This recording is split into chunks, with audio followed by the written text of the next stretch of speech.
sequência, então, ao nosso estudo sobre as cartas gerais, nós queremos fazer, a partir de agora, com que você conheça um pouco do que tem nessas cartas gerais, quem foram seus autores, qual o conteúdo, como é a estrutura, como de uma forma básica e simples você pode, ao pegar sua Bíblia, aprender um pouco melhor do que tem escrito aqui, do que consta aqui e de como assim também as cartas gerais podem ser um auxílio para a sua fé.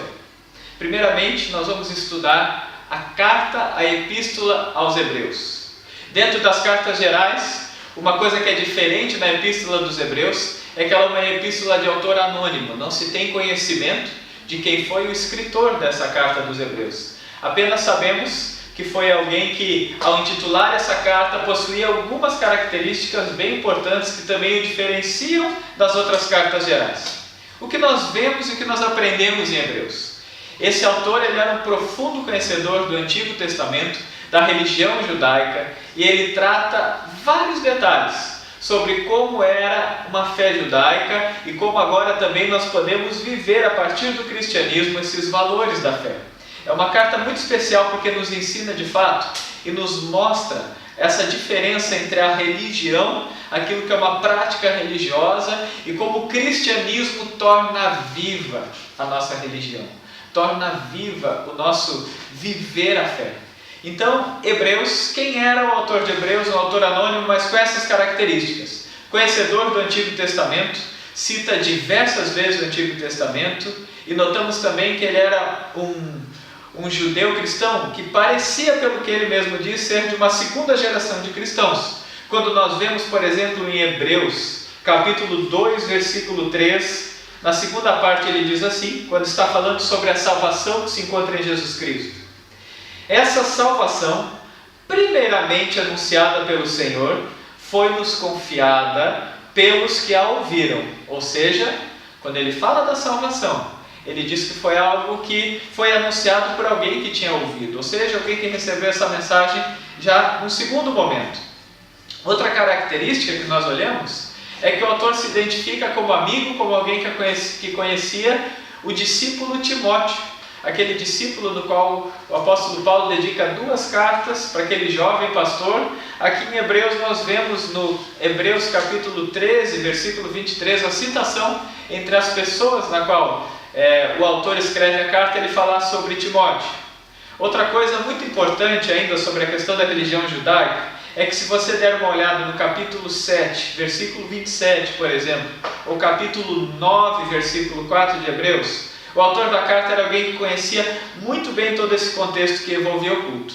Ele fala sobre os sacerdotes, ele fala sobre o templo, ele fala sobre o tabernáculo, e quando olhamos para todas essas informações, muitos escritores, muitos estudiosos dizem que por toda essa base, poderíamos dizer, Hebreus foi escrita pelo apóstolo Paulo. Porém, não é possível identificar isso com toda clareza, com toda certeza, porque apesar de muitas semelhanças, de amizades parecidas, e de não citar o apóstolo Paulo como alguém que ele conhecia, sobre falar que é de uma segunda geração de cristãos, são coisas iguais ao apóstolo Paulo, porém esse conteúdo carregado sobre a fé judaica diferencia um pouco das outras cartas paulinas que nós temos, que eram muito mais endereçadas a problemas específicos de igreja. Mas então vamos lá, aonde foi escrito? Tem-se ideia que provavelmente entre 67 e 69 depois de Cristo, um período em que a igreja vivia a perseguição, e se nós olhamos em Hebreus capítulo 12, versículo 4, mostra que os leitores de Hebreus são pessoas que viviam o período de perseguição, entendiam, e como a perseguição iniciada por Nero aconteceu em 65, provavelmente esse período da carta é isso. Outra coisa que nos faz entender que é depois de 65 e antes de 70, é porque não tem nenhuma menção ocorrida sobre a destruição do templo que aconteceu naquele ano de 70. Então, nesse período foi escrita essa carta e provavelmente o local da sua escrita foi em Roma. Em que contexto então foi escrito? Contexto de perseguição. Era muito comum esses jovens cristãos experimentarem isso. E nós olhamos na estrutura da carta, por exemplo, que eles enfrentam muitas lutas. Por exemplo, ao enfrentar essas lutas, quando você olha para Hebreus capítulo 5, versículo 11 a 14, nós vemos que alguns ali daqueles cristãos se acomodaram e deixaram de crescer na fé. Eu leio o texto então de Hebreus 5, 11 a 14, que diz assim: quanto a isso, temos muito que dizer, coisas difíceis de explicar, porque vocês se tornaram lentos para aprender. Embora a essa altura vocês já devessem ser mestres, vocês precisam de alguém que lhes ensine novamente os princípios elementares da palavra de Deus. Estão precisando de leite e não de alimento sólido. Quem se alimenta de leite ainda é criança e não tem experiência no ensino da justiça. Mas o alimento sólido é para os adultos, os quais, pelo exercício constante, tornaram-se aptos para discernir tanto bem quanto mal. Então, olha, quem sabe uma palavra que também tem tudo a ver com o contexto em que vivemos. Hebreus é escrita para um grupo de cristãos que já experimentaram a fé e que, com todo aquele tempo que vivenciavam a sua fé, o escritor diz que, mais uma vez em Hebreus, eles precisam ouvir de ensinos básicos. Já deveriam estar comendo alimento sólido, assim como crianças ainda estão no leitinho, no leite espiritual, tendo que aprender novamente coisas básicas para a sua caminhada. Uma outra situação nesse contexto de Hebreus que nós encontramos é que as pessoas já deixavam de congregar. Quando você olha em Hebreus capítulo 10, versículo 24, o autor vai dizer: e não deixemos de reunirmos como igreja, em algumas linguagens, em outras, e não deixemos de congregar. E ele ainda destaca, como é costume de alguns. Numa igreja tão nova, já tinha os mesmos problemas de hoje em dia. As pessoas que experimentavam a fé não tinham crescimento na fé, se acomodavam na sua fé e muitos, inclusive, deixavam de participar. Então, Hebreus traz alguns alertas da importância de viver pela fé. Olhamos que era um período que não era fácil de viver pela fé, principalmente esses cristãos que viviam nesse contexto que era rodeado pelo judaísmo, eram constantemente tentados a voltar a viver sobre o sistema religioso judaico. Havia um contexto de muita perseguição do Império Romano, então aqueles cristãos viviam essa dificuldade. Os acomodados na fé, aqueles que viam a religião judaica, que foi uma experiência antiga, voltar com força, com tradição e com desejo de, quem sabe, incluir no ensino da graça e do evangelho que eles têm vivido todo o ritualismo que um dia eles aprenderam. Agora esses cristãos escutam uma mensagem para de fato viver e vivenciar bem essa sua fé.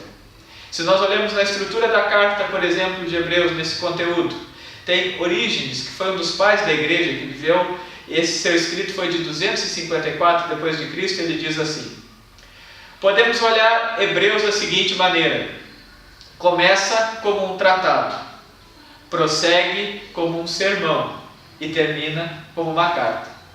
Ele começa falando muito sobre os rituais, depois ele vem como uma pregação desse incentivo à fé cristã, e também depois ele tem o seu final como uma carta, ou seja, com todo o conteúdo que nós vemos dessas cartas. Outro escritor, ao falar de Hebreus, diz assim: Hebreus descortina diante de nós a glória da nova aliança, a riqueza dessa nova fé, em disposição, ao contrário, em contraposição à antiga aliança, que antes as pessoas viviam, que era aquilo que o Antigo Testamento trazia. Qual é a estrutura da carta dos Hebreus? O primeiro ponto é quando ele destaca no capítulo 1, do versículo 5 a 14, na sua estrutura: Jesus é superior aos profetas do Antigo Testamento e aos anjos. É o ser mais importante. Inclusive ele vai destacar que primeiramente recebemos essa palavra através de profetas e que hoje temos a riqueza de receber a palavra vinda do próprio Jesus Cristo. Um outro destaque que nós podemos dar nesse conteúdo, nessa estrutura, é que essa nova aliança em Jesus Cristo, isso tem especificamente no capítulo 8 e no 10, é muito superior à antiga. Essa novidade de vida que Cristo traz. Quando, por exemplo, também isso vai falar para nós que ele traz essa possibilidade de vivermos essa fé no capítulo 10, dizendo que ele rompeu toda aquela barreira do Antigo Testamento, do Santo dos Santos, e que agora temos acesso livre à presença de Deus, à sua fidelidade e bondade, nos mostra o quanto essa aliança nova é muito superior à antiga. E o terceiro ponto seriam as exortações gerais, quando ele dá conselho em como as pessoas devem se relacionar com as atividades, com as autoridades, em como as pessoas podem de fato exercer a sua fé e cuidar uns dos outros. Em resumo, e nessa primeiro módulo, explicando um pouco sobre os hebreus, podemos dizer que esse é o conteúdo dessa carta.